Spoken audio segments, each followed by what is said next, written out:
basic unit of life. Okay, and there is another sentence that cell is a structural and functional unit.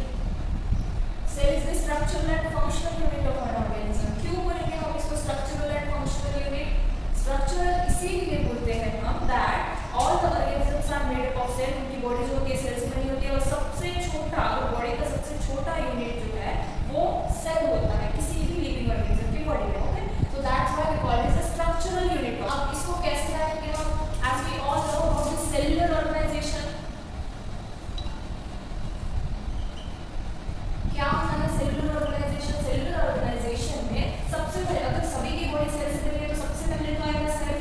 ठीक है, अब cell से क्या बना है? सेल से बना होता है, सेल अगर मिल जाए, okay, group of cell will be a tissue.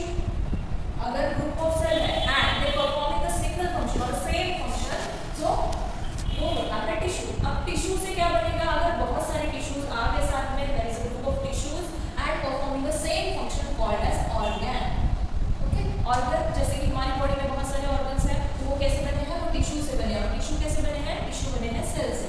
और अब ऑर्गन्स, बहुत सारे ऑर्गन्स मतलब नंबर ऑफ ऑर्गन्स और more than one organ, if more than one organ performing a single function, so that is called organ system. उसे हम organ system बोलेंगे. ठीक है, ऑर्गन सिस्टम क्या होती है? मोर देन वन ऑर्गन, एक से ज्यादा ऑर्गन रहेंगे उसमें और वो सारे के सारे ऑर्गन एक सेम फंक्शन कर रहे हैं. जैसे कि फॉर एग्जांपल डाइजेशन. डाइजेशन में बहुत सारे ऑर्गन्स इन्वॉल्व होते हैं, तो सारे के सारे ऑर्गन्स एक ही फंक्शन कर रहे हैं डाइजेशन, तो हम उसको ऑर्गन सिस्टम बोलेंगे. Digestive system, reproductive system, excretory system, तो ये सारे सिस्टम जो है वो हमारी बॉडी में प्रेजेंट होती है, सभी को हम ऑर्गन सिस्टम्स बोलते हैं. ठीक है, अगर ऐसी एक से ज्यादा ऑर्गन सिस्टम किसी बॉडी में प्रेजेंट होगी, किसी एक बॉडी में प्रेजेंट होगी, तो वो बन जाएगा ऑर्गेनिज्म.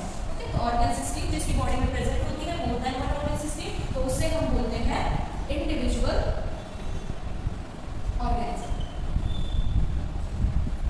तो जैसे कि फॉर एग्जांपल ह्यूमन, जैसे कि हम अगर बने हैं, अगर ये ह्यूमन है तो कैसे बना है? उसमें ऑर्गन सिस्टम है. ठीक है, अब उसके ऑर्गन सिस्टम कैसे बने हैं? ऑर्गन से बने हैं, ऑर्गन से मिलकर ऑर्गन सिस्टम बनाए हैं. अब ऑर्गन कैसे बना है? ऑर्गन टिश्यू से बना है और टिश्यू कैसे बना है? सेल से बना है. तो सबसे छोटा यूनिट जो होता है किसी भी लिविंग ऑर्गेनिज्म का, तो वो होता है cell. That's why we call it a structural unit of body.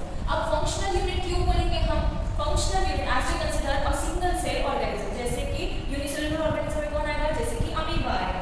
ठीक है, तो यूनिसेलुलर ऑर्गेनिज्म में सिंगल सेल होता है, तो क्या वो परफॉर्म नहीं करेगा? जो कुछ भी फंक्शंस को सर्वाइवल के लिए लगेंगे, वो सारी फंक्शंस जो होते हैं वो सारे के सारे फंक्शंस को उसकी एक सिंगल सेल परफॉर्म करती है. That means single cell is capable to perform all the functions which are required for the survival of an organism. That's why we call the cell is a functional unit also. Okay, तो इसके बाद अब हम देखेंगे कि cell जो होती है इसके टाइप्स क्या होंगे. There are so many types. अब वो डिपेंड करता है कि क्राइटेरिया कौन सा यूज कर रहे हैं हम for the classification of cell. There are so many criterias also.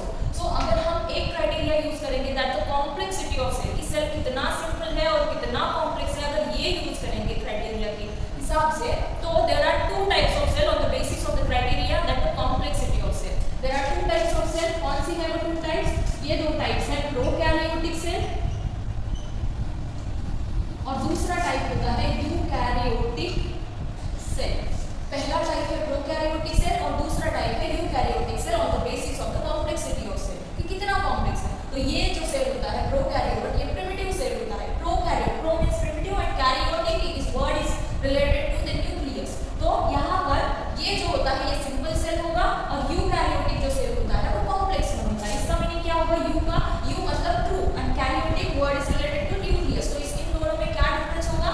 इन दोनों में डिफरेंस होगा न्यूक्लियस के अकॉर्डिंग. ठीक है, तो प्रोकैरियोटिक जो सेल होता है उसमें न्यूक्लियस जो होता है वो प्रिमिटिव टाइप का होगा. प्रिमिटिव टाइप का मतलब नॉट अ प्रॉपर न्यूक्लियस. ठीक है, यहाँ पर जो न्यूक्लियस होता है वो प्रॉपर न्यूक्लियस नहीं होगा.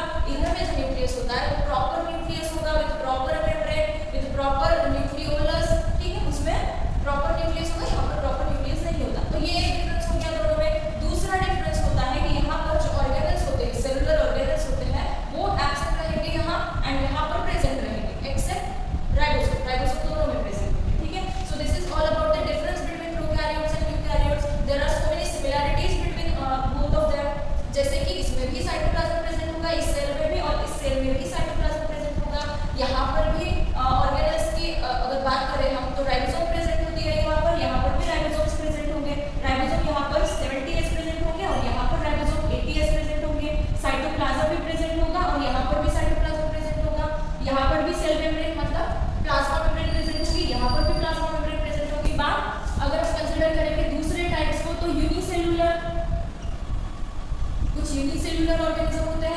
मल्टी सेलुलर ऑर्गेनिज्म होते हैं।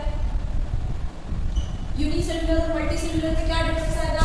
यूनिसेलुलर ऑर्गेनिज्म में सिंगल सेल ऑर्गेनिज्म जो होता है वो सिंगल सेल से बना होगा।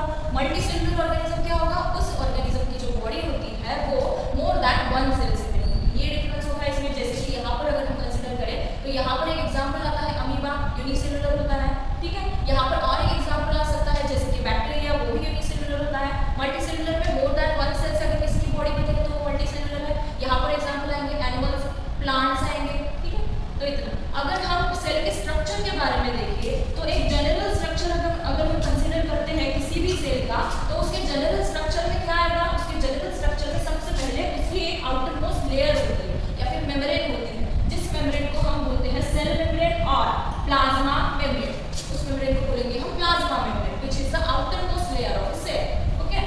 उसके बाद सेल के अंदर inside the plasma membrane there is a semi solid matrix is present which is called cytoplasm. उसको हम बोलेंगे साइटोप्लाज्म। सेमी सॉलिड लिक्विड जो कि हर एक टाइप के सेल में प्रेजेंट होता है उसको हम साइटोप्लाज्म बोलेंगे।